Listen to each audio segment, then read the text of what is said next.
Hi everybody, it's great to be back here in Itamar. We're beginning our 36th lesson in candlelighting. We're almost finished. A couple more lessons will be done with candlelighting.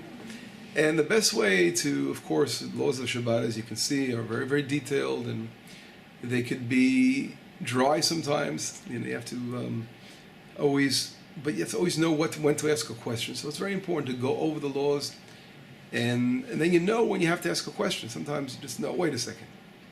These laws are involved. I have a question. I remember learning something like this, because we can't expect you to learn it in one sitting, in one time, reading something or listening to something or watching a lesson. Learning, becoming a scholar in law, it takes many, many years, and you absorb them slowly. The laws that you use every day, you learn them much quicker. But laws that are intricate and have a lot of details and not always applicable. Those are the laws that you have to just know about them a little bit, and then when you have a question, you know when to ask. Because for sure, most people will not remember all the details involved, but it's important to learn the basic principles that are involved. And now in lesson 36, I want to talk about a very, very common situation. What happens when you're a guest at someone's house? You and your wife are invited over friends, your children with you, or again, whatever situation you may be, you're a guest at someone's house for Shabbat. So, if you're a sleepover guest, literally you're like part of the family. Does your wife have to light candles, or not, right? Or the host of the house who lights the candles can fulfill the obligation for you as well as being part of the family. That's the question. And in this situation, we see there are two major opinions. Opinion number one is that the hostess who lights it's the opinion of the Shulchan Aruch, by the way, Rabbi Yosef Karo, and some other Sephardic Jews hold that if the hostess lights the candles, and we mentioned before, lighting in the dining room is the most important place to light, so you can eat, you can watch what you're eating. In that situation, the guest, the woman guest, the wife, she would light candles without a blessing. This is according to Sephardic custom, and some other Sephardic groups as well.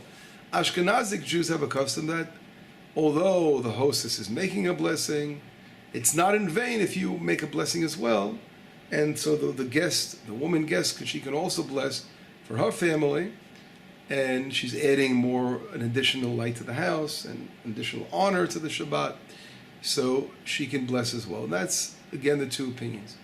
What would be the best way to avoid a conflict of these opinions? Because according to this Sephardic custom, they say it's not necessary, so it's like a blessing in vain. So in order to avoid easily, it's a very simple solution. The woman guest, she could light for her family there in a kitchen area, a different area, not the same room, or she could light in the room that they're staying in. Everyone comes as a guest to someone's house, you're sleeping in a room, so you could light candles in the room you're staying in if you want as well. And those are the solution.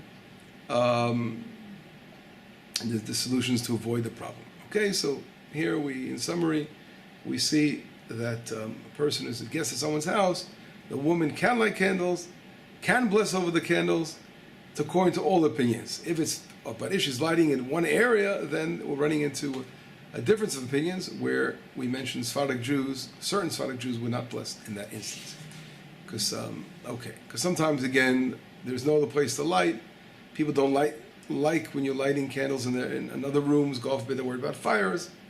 So therefore, you have no choice but to be in that conflict situation where there are two different opinions. Ashkenazic Jews will light with a blessing. Sephardic Jews would light without a blessing in that situation, or those who have the custom of the Shulchan Aruch. Okay. Now, and there's also a situation which is a little different. You're guests at your friends, you're eating there, you're having a meal there on Shabbat, but they have like a little guest house for you to stay over. You're staying at someone else's house. Sometimes you sleep at someone else's home, and you're coming to eat there, right? So that's another question that comes up. What then is the situation? So in that case, the best thing would be to light where you're sleeping, right? But we have to be very careful to enjoy the candle lighting. What do I mean? Right? If you light candles, and you're going to come way after the meal's over and it's going to be burnt out, so basically the candles were lit for nothing and the blessing was in vain. So in order to avoid that problem, the woman who lights the candles, the husband goes to the synagogue, she lights the candles, she should wait until it gets dark, and then enjoy the light a little bit, and then go to the friend's house where they're going to be eating.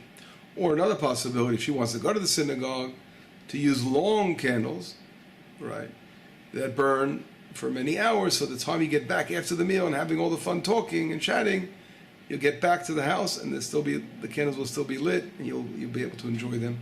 Another possibility is just to send someone over before you start the meal, send someone over to enjoy the candle lighting a little bit, and that would solve the problem of enjoying from the candles. So to summarize what we've done so far, again, you're a guest. If you're sleeping in the same house, we mentioned before, either lighting in a room you're staying in or another room, or Ashkenazi Jews for sure lighting it together with the woman of the house. And this opinion, if you have a guest house, the best thing would be to light in that guest house and just make sure that you enjoy from the light.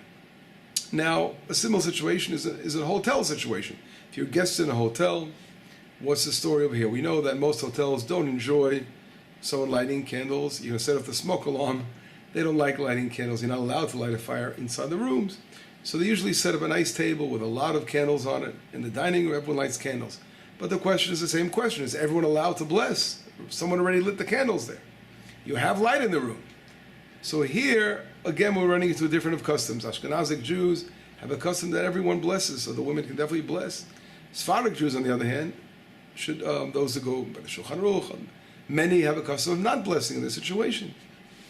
In order to avoid this, again, everyone can bless together. So, make sure you're all synchronized. Come down. If you know the group in the hotel and you're all lighting together in one area, you can all maybe one person blesses out loud, everyone can bless silently, the Sephardic women.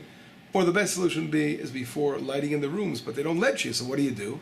We learned about using a bulb. Now, as long as the bulb has a filament on it, a tungsten filament, so it's like a wick and a candle, and you can actually bless on that, as we learned before. But in that situation, you got to make sure it's not a neon bulb or a LED bulb that doesn't have a filament. In that situation, you shouldn't bless. So, if you want to bring one with you when you go as a guest, with a Shabbos clock, so make sure that the light doesn't disturb your going to sleep. So you can set it on a timer, and it will shut the light off, and then there you are. So in a hotel, we have a solution as well. So that's the end of lesson 36. Pretty simple. We discussed the laws of being a guest, either at someone's house or a hotel. And God willing, we'll get right at lesson number 37. Bye-bye.